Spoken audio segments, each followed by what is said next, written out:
Latest chika, doon pangilina ni Linaw ang totoong ugnayan kay Kisses de la Bin at kay Bel Mariano. Saan niya unahin natin kay Kisses. Kami po ay dating magka-love team lamang.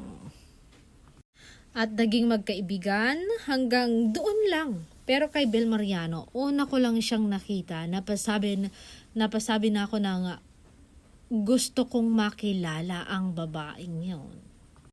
At nang mas nakilala ko pa siya, hindi ko akalain na mahuhulog pala ako sa kanya and siya ang kauna-unahang babae sa buhay ko.